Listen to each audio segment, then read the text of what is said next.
This is the Gower Encampment.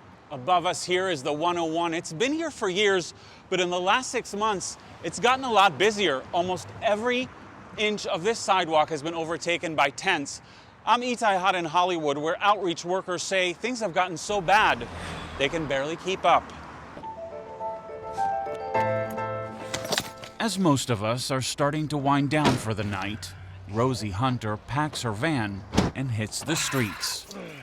We come out Monday through Friday, about 6 to 10 every day.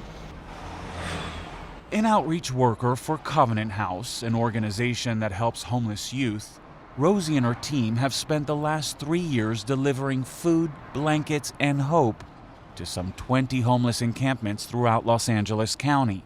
I love the smile on their faces when I show up. For those people who aren't seen by society, just giving them a choice of what they want to eat. It's something that they never get to do. Her first stop tonight is the Atwater Homeless Encampment by the LA River. We have couples in here. They look out for one another here. They share their food. I guess the downside of it is dark over here, secluded. So, of course, with that comes, drug use, a lot of violence. Even before COVID-19, her job was challenging. Hi.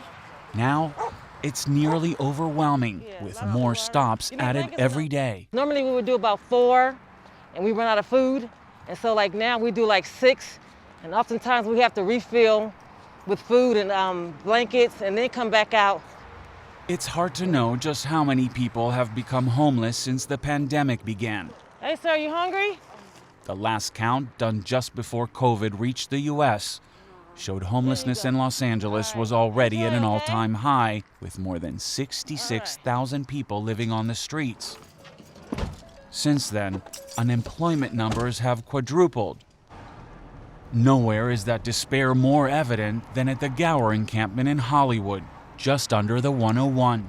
Remember when I pull up like this, I usually have a space right here where I can actually stand and be, away from everyone else, but it's definitely more people here. The number of tents has mushroomed over the last 6 months, from a cluster of structures to a full-blown tent city. All right. George Bartlett has been homeless on and off since he was a teenager. He's one of the lucky ones here, with his own shack built from scraps. In the last few months, he's seen a wave of newbies. He says they're easy to spot because they still have their suitcases. The people that I see that are becoming homeless now, it's like they've never been homeless before in their life. They're coming through here with their cars, with their last money in their savings account. People are taking advantage of them. This looks really good, look at that. For Rosie, the last few months have been rough. Sandwich for you? What keeps her going are those small moments of gratitude. When they smile, it makes me happy that I'm showing up for them, and that's like the best feeling in the world. All right. Taking care of those left behind. What a day. By delivering meals while feeding their souls.